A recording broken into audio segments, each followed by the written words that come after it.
Genocide বিষয়ে যে আলোচনা এসেছে একটা গুরুত্বপূর্ণ আলোচ্য বিষয় এবং সমস্ত ভারতবর্ষের মানুষ এটা নিয়ে চিন্তিত।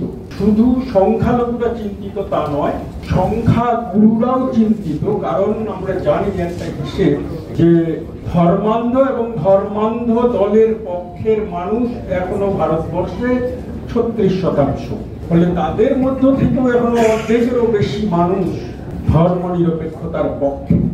একের পর এক ঘটনাগুলো যদি আমরা লক্ষ্য করি তাহলে আমরা দেখব যে লিঞ্চিং শুরু হলো, আমরা দেখছি, আমরা প্রতিবাদ করলাম না এই কারণে যে একজন মানুষ চলে গেছে, এর জন্য যদি প্রতিবাদ হয়, ব্যাপক হাঙ্গামা হয়, তাহলে বহু মানুষের জীবনটাকে নীরবে সহ্য করেছে মানুষ। ভালো দিক, হেড স্পিচ শুরু হলো, সেখানেও আমরা তেমন ভাবে প্রতিবাদ করিনি। আমি শুধু মাইনরিটিসদের কথা বলছি না, আমি একজন ভারতীয় হিসাবে জন আন্দোলনের মানুষ হিসাবে বলছি। অবশেষে দেখা গেল যে ধর্মের উপরে আক্রমণ হয়ে গেল। এইবারে কিছু প্রতিবাদ হয়েছে, সেটা ঠিক। আমরা অহিংস প্রতিবাদের পক্ষে, হিংস্র প্রতিবাদের পক্ষে আমরা নই।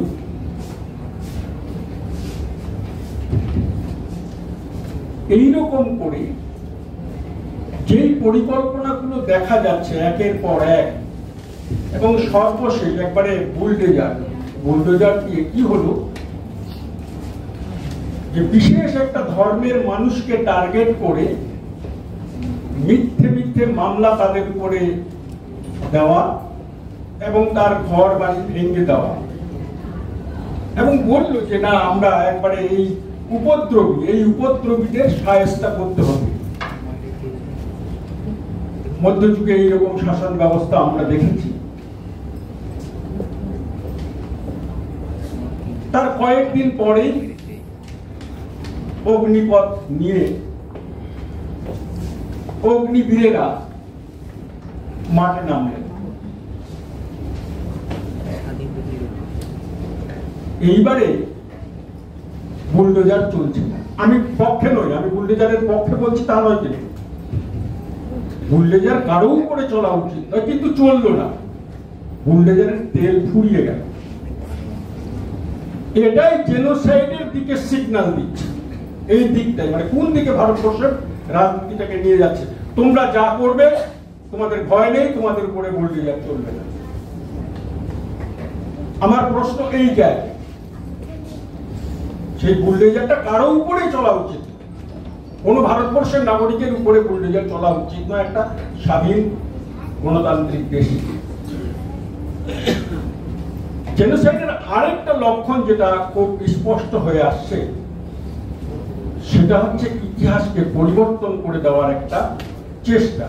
ওরা বলছে আমরা চাইলে ইতিহাস পরিবর্তন করতে পারি, কিন্তু তারা বিভিন্ন পাঠ্যপুস্তকে ইতিহাস পরিবর্তন করে দিয়েছে, সিনেমার মাধ্যমে, সোশ্যাল মিডিয়ার মাধ্যমে, এবং তাদের বক্তব্যে ইতিহাসটাকে পরিবর্তন করে দিয়েছে। ইতিহাস পরিবর্তন করে আমি ব্যক্তিগতভাবে বলছি, যখন ছোটবেলায় ক্লাস 5-এ রানা প্রতাপ সিংহ পড়তাম, তখন রানা প্রতাপ সিংহ কখন যে আমার অজান্তে আমার কাছে ফেভারিট হিরো হয়ে গেছিল। আমি জানি রানা প্রতাপ সিংহ হেরে গেছিলেন, কিন্তু তিনি হেরেও ভারতবর্ষের ইতিহাসে বিজিত রাখবেন। সেইখানে আজকে ইতিহাস পরিবর্তন করে তাকে জিতিয়ে দেবে। মোহাম্মদ ঘড়িকে ভারতবর্ষে কেউ সমর্থন করে না, কিন্তু ইতিহাসটা পরিবর্তন করে তুমি কি করবে যে মোহাম্মদ ঘড়িকে পৃথিবীরাজ মেরে দিল? এটাই তুমি ছাত্রছাত্রীদের কাছে, দেশবাসীর কাছে পৌঁছে গিয়ে তোমার কি লাভ? তুমি শাসক, তোমার ইতিহাসটাকে তুমি ঠিক করো, তোমার চরিত্রটাকে তুমি ঠিক করো। এমন না হয়ে যায় হে শাসক, তোমারও পরিণাম হিটলারের মতো না হয়ে যায়। তোমার ইতিহাসটাকে তুমি ঠিক করো। অতীতের ইতিহাস যা আছে, বস্তুনিষ্ঠ ইতিহাস, সেটা থাকতে থাকে। এই দিকগুলো হচ্ছে বিভিন্ন ভাবে মানুষগুলোকে সেই দিকে নিয়ে যাওয়া, কট্টরপন্থী অর্থনৈতিক তৈরি করে দিয়ে একটা বিশেষ সমাজকে টার্গেট করা হচ্ছে, বিশেষ একটা সম্প্রদায়কে টার্গেট করা হচ্ছে।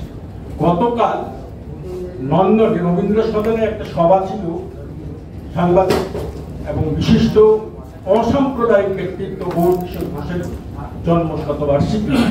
সেখানে আমাদের জাতীয় নেত্রী মেধা পাটেকর ছিলেন, এবং আমার জীবনে আমি 25 বছর ধরে এই সংগঠনের সঙ্গে যুক্ত, মেধা পাটকারের এত বলিষ্ঠ ভাষণ, বিশেষ করে সংখ্যালঘুদের উপরে যে আক্রমণ হচ্ছে তার প্রতিবাদে তিনি যে কণ্ঠস্বর কালকে তুলে ধরেছেন, আমার মনে হয় না ভারতবর্ষের আর কোন নেতা নেত্রী এইভাবে এই বিষয়টাকে তুলে ধরতে পেরেছেন।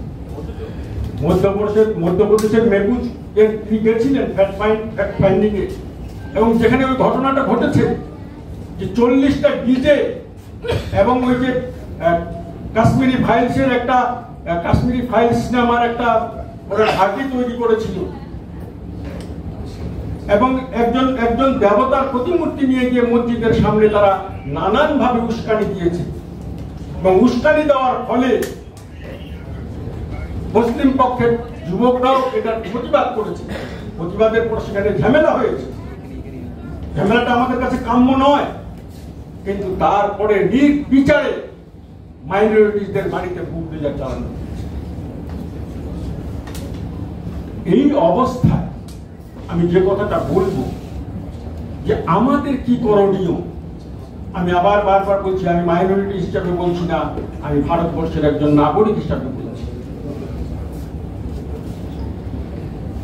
এটাকে তো আটকাতে হবে।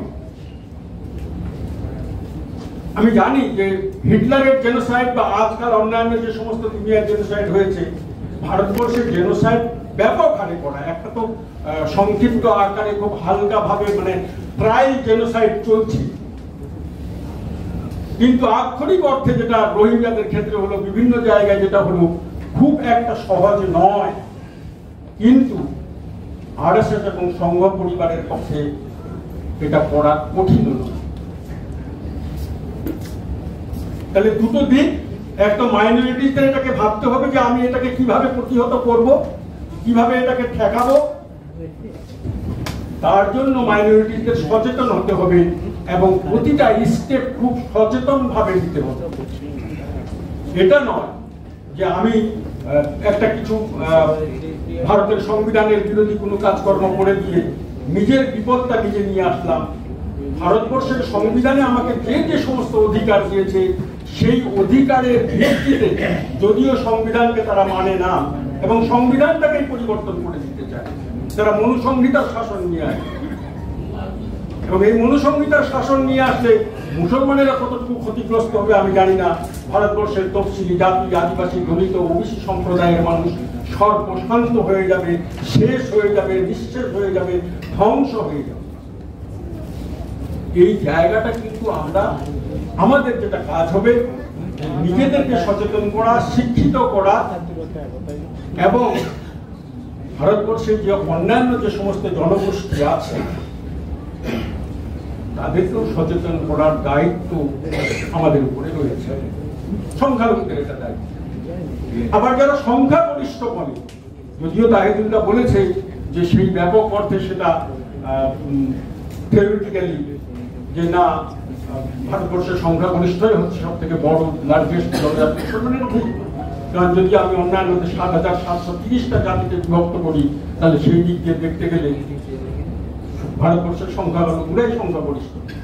কিন্তু যেখানে সমস্ত ভারতবর্ষের সংখ্যালঘুদেরকে বাদ দিয়ে বাকিদেরকে একটা সম্প্রদায়ের, একটা ধর্মের মধ্যে আজকে যুক্ত করে দেওয়া হচ্ছে, সেই ক্ষেত্রে যারা আছেন এখনো, এই যে রূপাকান্ত চক্রবর্তী রয়েছেন, এখানে দীপেন্দু রয়েছেন, স্বপনদা রয়েছেন, ওইখানে সুগন্ধা রয়েছেন, এই 5 জন বা 10 জন এরকম লক্ষ লক্ষ কোটি কোটি ভারতবর্ষের অমুসলিম সমাজের মানুষ রয়েছে যারা এটাকে মেনে নিতে পারছে না।